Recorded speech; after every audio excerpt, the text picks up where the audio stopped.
வணக்கம். மாலை முரசு செய்திகளை விரிவாக பார்ப்பதற்கு முன் தலைப்புச் செய்திகளை பார்க்கலாம். வயநாடு பேரிடர் மீட்பு மற்றும் நிவாரணப் பணிகளுக்கு அதிக அளவில் நிதி வழங்க வேண்டும்.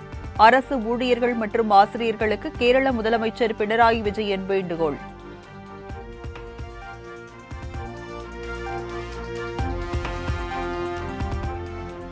வயநாட்டில் கடந்த 2 நாட்களில் மட்டும் நிலச்சரிவில் சிக்கி உயிரிழந்த 44 பேரின் உடல்கள் நல்லடக்கம். 2000க்கும் மேற்பட்டோர் பாதுகாப்பு முகாம்களில் தங்க வைக்கப்பட்டுள்ளதாகவும் கேரள அமைச்சர் கே ராஜன் தகவல்.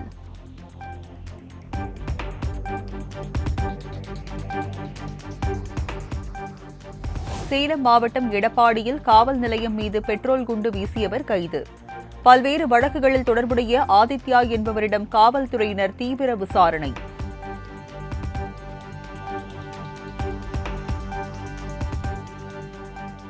ஈரோடு, நாமக்கல், தஞ்சை, கோவை உள்ளிட்ட மாவட்டங்களில் கடும் வெயிலுக்கு இடையே கொட்டி தீர்த்த கனமழை. பலத்த காற்றுடன் கூடிய மழையால் விவசாயிகள், பொதுமக்கள் மகிழ்ச்சி.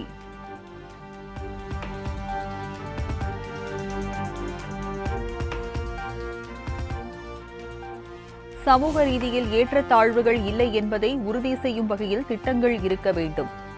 பொருளாதார ரீதியாக மட்டுமல்ல, சமூக ரீதியிலும் இருக்கக்கூடாது என திட்டக்குழு கூட்டத்தில் முதலமைச்சர் வலியுறுத்தல். வளர்ச்சி என்பது பொருளாதார வளர்ச்சியாக மட்டுமல்ல, சமூக வளர்ச்சியாக இருக்க வேண்டும். பொருளாதாரம், கல்வி, சமூகம், சிந்தனை, செயல்பாடு ஆகிய 5ம் ஒரு சேர வளர வேண்டும். அதுதான் பெரியாரும் அண்ணாவும் கலைஞரும் காண விரும்பிய வளர்ச்சி.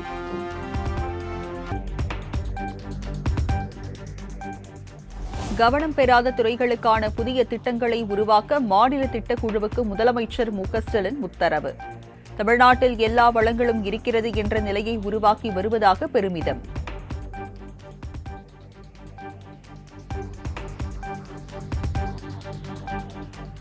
சென்னையில் முதலமைச்சர் மு.க.ஸ்டாலின் தலைமையில் மாநில திட்டக்குழுவின் 5வது கூட்டம். அரசின் முன்னோடி திட்டங்கள் அனைவருக்கும் கிடைக்கப்பெறும் வகையில் செயல்பட முதலமைச்சர் அறிவுறுத்தல்.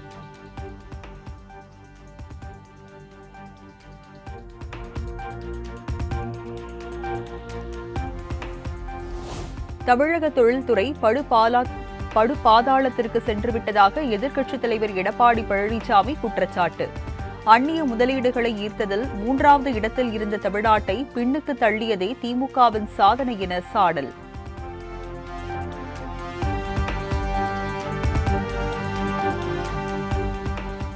சென்னை ராயப்பேட்டையில் வரும் 9ஆம் தேதி அதிமுக மாவட்ட செயலாளர்கள் கூட்டம். இபிஎஸ் தலைமையில் நடைபெறும் அதிமுக தலைமை அறிவிப்பு.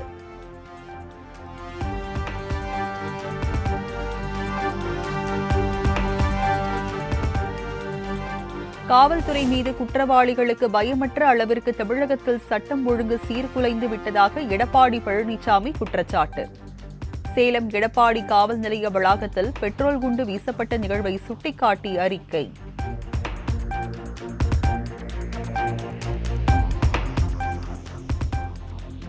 தமிழக அரசு பொறுப்பேற்றது முதல் நெசவாளர்களின் நலனை பேணி காத்து வருவதாக துணிநூல் துறை அமைச்சர் காந்தி விளக்கம். விலையில்லா வேட்டி சேலை விநியோகம் தொடர்பாக எடப்பாடி பழனிசாமி விமர்சித்த நிலையில் அமைச்சர் காந்தி அறிக்கை.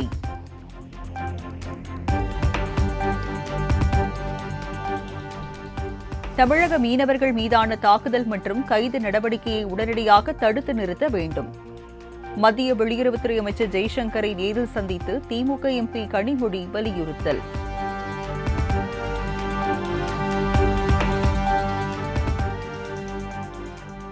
வயநாடு நிலச்சரிவு பாதிப்புக்கு அதிமுக சார்பில் 1 கோடி ரூபாய் நிவாரணம்.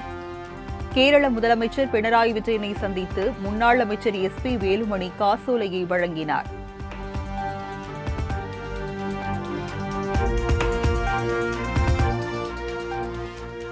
கூகுளில் ஆபாச விளம்பரங்களுக்கு தடை விதிக்க கோரிய வழக்கு. மத்திய அரசும் கூகுள் நிறுவனமும் பதிலளிக்க சென்னை உயர்நீதிமன்றம் உத்தரவு.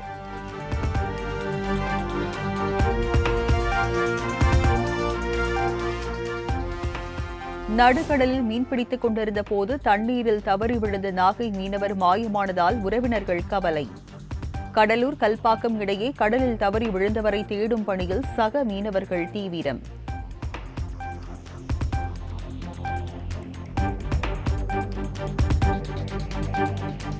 ராமநாதபுரம் அரசு விழாவில் அமைச்சர் ராஜகண்ணப்பன் ஆதரவாளர்களுக்கும் எம்எல்ஏ காதர் பாட்ஷாவின் ஆதரவாளர்களுக்கும் இடையே வாக்குவாதம். திமுகவினர் கைகலப்பில் ஈடுபட்டதால் பள்ளி வளாகத்தில் பரபரப்பு.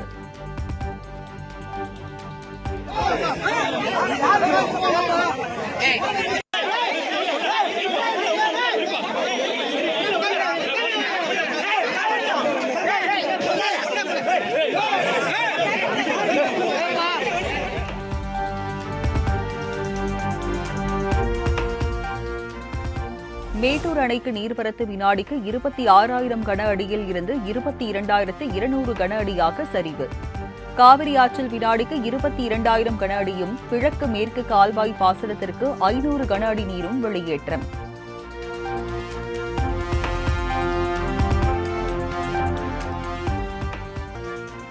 கோவை மாநகராட்சி திமுக மேயராக ரங்கநாயகி பதவியேற்றார். அமைச்சர்கள் KN நேரு, முத்துசாமி முன்னிலையில் மேயராக பொறுப்பேற்பு.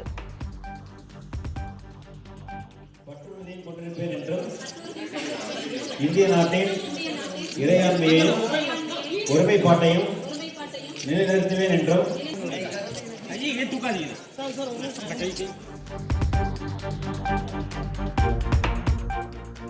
முன்னாள் அமைச்சர் செந்தில் பாலாஜி ஜாமீன் மனு மீதான வழக்கில் அமலாக்கத்துறை வாதம். விசாரணையை ஆகஸ்ட் 12ஆம் தேதிக்கு ஒத்திவைத்தது நீதிபதிகள் உத்தரவு.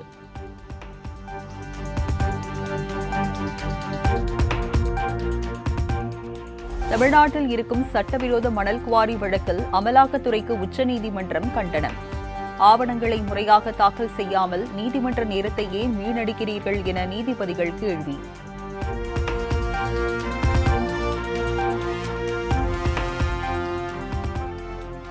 இரண்டாயிரத்தி 24ஆம் ஆண்டு ஜனவரி முதல் ஜூன் வரை சுமார் 6,45,000 வெளிநாட்டு சுற்றுலா பயணிகள் தமிழகத்திற்கு வருகை. சுற்றுலாத்துறை அமைச்சர் க. ராமச்சந்திரன் தகவல்.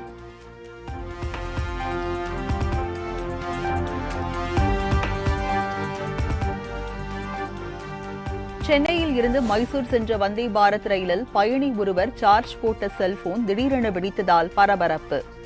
ரயிலில் இருந்து புகை வெளியேறியதால் அரை மணி நேரத்திற்கு மேலாக தாமதம்.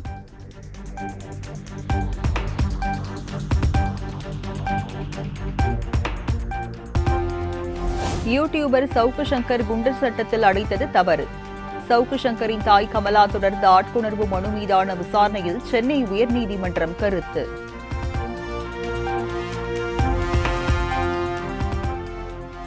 நாடாளுமன்ற வளாகத்தில் இந்தியா கூட்டணி கட்சிகளைச் சேர்ந்த எம்பிக்கள் ஆர்ப்பாட்டம். மருத்துவ காப்பீட்டு திட்டங்களுக்கு 18% GST வரி விதிப்பதற்கு இந்தியா கூட்டணி எம்பிக்கள் கண்டனம்.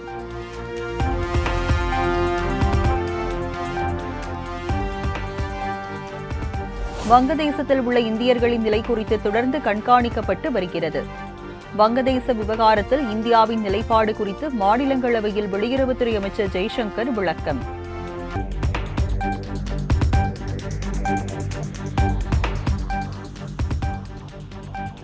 வங்கதேச விவகாரம் பற்றி விவாதிக்க டெல்லியில் மத்திய அரசு சார்பில் அனைத்து கட்சி கூட்டம்.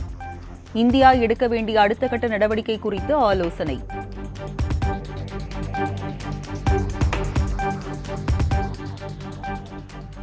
வங்கதேச வன்முறையின் பின்னணியில் வெளிநாட்டு சதி உள்ளதா என அனைத்து கட்சி கூட்டத்தில் ராகுல் காந்தி கேள்வி. தற்போதைக்கு எதையும் உறுதியாக கூற முடியாது என வெளியுறவுத்துறை அமைச்சர் ஜெய்சங்கர் விளக்கம்.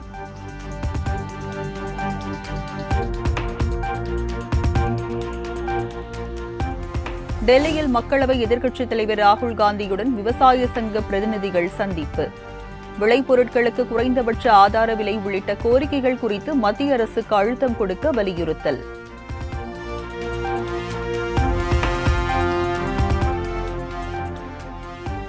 அசாம் மாநிலத்தில் கவுகாத்தி உள்ளிட்ட நகரங்களில் கொட்டி தீர்த்த கனமழையால் மக்களின் இயல்பு வாழ்க்கை பாதிப்பு. வீடுகள், குடியிருப்புகளை வெள்ளம் சூழ்ந்ததால் மக்கள் தவிப்பு.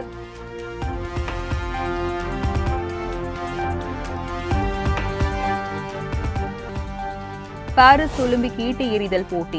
இந்தியாவின் நீரஜ் சோப்ரா இறுதிச் சுற்றுக்கு முன்னேற்றம்.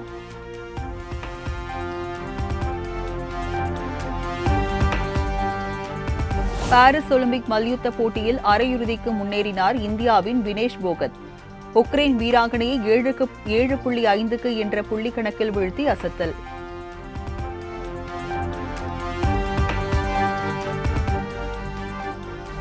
பிக் பாஸ் நிகழ்ச்சியில் இருந்து தற்காலிகமாக விலகுவதாக நடிகர் கமல்ஹாசன் அறிவிப்பு. திரைத்துறையில் ஏற்கனவே ஒப்புக்கொண்ட பணிகளை முடிக்க இருப்பதால் பிக் பாஸில் தொடர முடியவில்லை என எக்ஸ் தளத்தில் பதிவு.